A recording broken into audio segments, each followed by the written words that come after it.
السلام علیکم ورحمۃ اللہ وبرکاتہ۔ تعلیم القرآن کلاس نمبر 27۔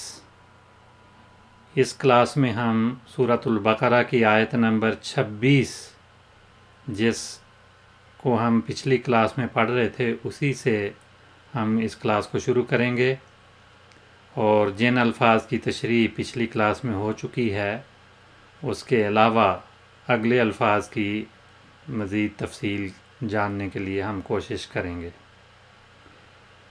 سورۃ البقرہ آیت نمبر 26۔ اعوذ باللہ من الشیطان الرجیم، بسم اللہ الرحمن الرحیم۔ وبشر الذین آمنوا وعملوا الصالحات ان لهم جنات تجری من تحتها الانہار کلما رزقوا منها من ثمرة رزقا قالوا هذا الذي رزقنا من قبل وأتوا به متشابها وَلَهُمْ فِيهَا أَزْوَاجٌ مُطَهَّرَةٌ وَهُمْ فِيهَا خَالِدُونَ۔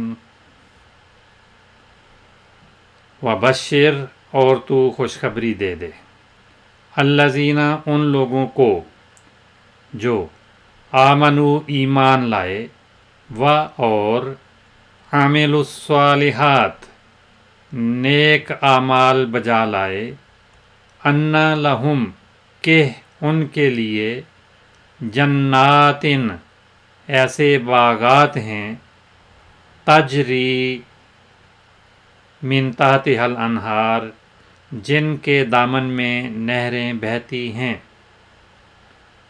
کلما، جب بھی یا جب کبھی، رزقوا منہا، من ثمرۃ رزقا، انہیں دیے جاتے ہیں یا دیے جائیں گے، منہا، ان باغات میں سے، من ثمرۃ، کوئی پھل، رزقاً، رزق کے طور پر، بطور رزق، قالو، تو وہ کہیں گے، ھذا الذی، یہ تو وہی ہے جو، رزقنا، ہمیں دیا گیا، من قبل، اس سے قبل، یہ تو وہی ہے جو ہمیں پہلے بھی دیا جا چکا ہے، اور یا حالانکہ، اس جگہ پہ یہ واو حالیہ کہلاتی ہے، اس کا ترجمہ حالانکہ ہوگا، اتو بھی، انہیں وہ دیے جائیں گے یا وہ رزق ان کے پاس لایا گیا تھا، لایا جائے گا، دونوں طرح سے ترجمہ ہو سکتا ہے، ماضی کی بات بھی اور مستقبل کی بھی۔ پہلے جو ان کے پاس رزق تھا وہ انہیں دیا گیا یا ان کے پاس لایا گیا، بہی، اس کے ساتھ، متشابہن، ملتا جلتا، وَلَهُمْ، اور ان کے لیے، فیہا، ان میں، ان باغات میں، ہا کی ضمیر جنات کے لیے ہے، ازواجن، جوڑے ہوں گے، مطہرہ، پاک بنائے ہوئے، وہم، اور وہ، فیہا، ان باغات میں، خالدون، ہمیشہ رہنے والے ہیں۔ بشر کی تشریح ہم پہلے پڑھ چکے ہیں، جس کا ترجمہ ہے اور تو خوشخبری دے دے۔ الذین، اسم موصول ہے، ان لوگوں کو جو، آمنو، ایمان لائے، وعملوا، اور وہ بجا لائے یا انہوں نے عمل کیے، الصالحات، نیک اعمال، وہ بجا لائے نیک اعمال۔ الصالحات کی تشریح ہم پچھلی کلاس میں پڑھ چکے ہیں، آگے چلتے ہیں۔ انا، یہ حرف مشبہ بالفعل کہلاتا ہے، یہ حرف مشابہ بالفعل، یعنی فعل کی طرح یہ ایک اسم کو نصب دیتا ہے اور ایک اسم کو یہ رفع دیتا ہے۔ تو یہاں پر جنات، اس کا اسم بن رہا ہے جس کو اس نے نصب دی ہے، یہ منصوب ہے جنات کا لفظ، اور یہ جمع مؤنث سالم ہے، اور جمع مؤنث سالم میں نصب کی علامت کسرہ ہوتی ہے. تو یہ تے پہ جو کسرہ آئی ہے تا پر، یہ انا کی وجہ سے منصوب بنا ہے اور نصب کی علامت کسرہ ہے. منصوب ہونے کی وجہ سے اس پہ تے پہ کسرہ آئی ہے. انا کے باغات ہیں، لہم ان کے لیے، یہ جار اور مجرور انا کی خبر ہے. عام طور پر انا کے ساتھ اس کا اسم آتا ہے اور خبر اس کے بعد آتی ہے، لیکن بعض اوقات بعض چیزوں پہ زور دینے کے لیے یا بعض مقاصد کی وجہ سے یہ ترتیب تبدیل بھی ہو جاتی ہے. اور یہاں یہی ہوا ہے کہ لہم جو ایک شبہ فعل کہلاتا ہے، جار اور مجرور، یہ خبر بن رہا ہے، اور خبر اگر اسم ہو تو وہ اس کی خبر مرفوع ہوتی ہے. لیکن یہاں پر یہ مرکب کی صورت میں مرفوع ہم اس کو کہہ سکتے ہیں، لیکن جو ظاہری الفاظ ہیں وہ جار، لام حرف جار ہے، اور ہم ضمیر جمع مذکر غائب اور لام کی وجہ سے مجرور. انا لہم کے ان کے لیے ہیں، کیا ہیں؟ باغات، ایسے باغات، تجری بہتی ہیں، من تحتہا الانہار. جنات کی تفصیل ہم لیتے ہیں. جنتن واحد ہے اور جنات اس کی جمع ہے. دونوں الفاظ قرآن مجید میں بارہا استعمال ہوئے ہیں. جنت کے معنی ہوتے ہیں باغ. انا لہم جنات، کہ ان کے لیے باغات ہیں. کیسے؟ جنت کیا چیز ہے؟ جنت اس باغ کو عام طور پہ کہا جاتا ہے جس میں کھجور اور دیگر قسم کے درخت ہوں، اور مطلقاً محض باغ کو بھی جنت کہا جاتا ہے. دوسرے معنی وہ اخروی جنت ہے جس کا اللہ تعالیٰ نے اپنے نیک بندوں، صالح بندوں، مومن بندوں سے وعدہ کیا ہوا ہے، اور آخرت کی نعمتوں کا گھر یہی جنت ہے، اور یہ مومنوں کا ٹھکانہ ہے، اس وجہ سے اس کو جنت کہا گیا ہے. تو یہ دو معنی بالعموم بنتے ہیں، اخروی جنت یا کوئی بھی باغ. جنت کی جمع جنان اور جنان الجنہ دونوں طرح سے الفاظ آتے ہیں. اسی سے ملتا جلتا ایک جنون کا لفظ بھی آتا ہے، دیوانگی، جس کے معنی ہیں آسیب کا اثر. جیسے قرآن مجید میں آیا ہے ام بہی جنہ، تو یہ جنہ جو ہے یہ اس کے لیے جنون کے لیے آتا ہے.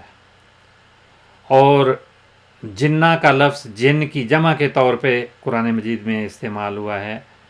من الجنۃ والناس، جن اور انسان، دو طرح کی مخلوقات بیان کی گئی ہیں. تو سورۃ الناس کی آخری آیت کے الفاظ یہ ہیں، من الجنۃ والناس. اور جنوں کی ایک جماعت کو بھی جنہ کہا جاتا ہے، اور ہر چیز کا ابتدائی حصہ وہ بھی جنہ کہلاتا ہے. جنت و عدن کا لفظ بھی قرآن مجید میں آیا ہے، جنات و عدن بھی آیا ہے، اور یہ صفت ہے لیکن مضاف الیہ کے طور پہ استعمال ہوتی ہے. رہائش یا قیام کا باغ اس سے مراد ہے. ہمیشہ کا باغ بھی کہا جاتا ہے، اور بعض کہتے ہیں کہ یہ بہشت کا ایک نام ہے جہاں پر اخروی زندگی میں اللہ تعالیٰ کے جو مقرب بندے ہیں وہ ہمیشہ قیام کریں گے. تو انا لہم جناتن، یہ جناتن جو ہے چونکہ اس کی آگے صفت بیان ہوئی ہے ایک جملے کی صورت میں، اس وجہ سے اس کو بعد میں لایا گیا ہے اور لہم کو پہلے لایا گیا ہے. تو جناتن کیسی جنتیں ہیں، کیسے باغات ہیں، تجری من تحتہا،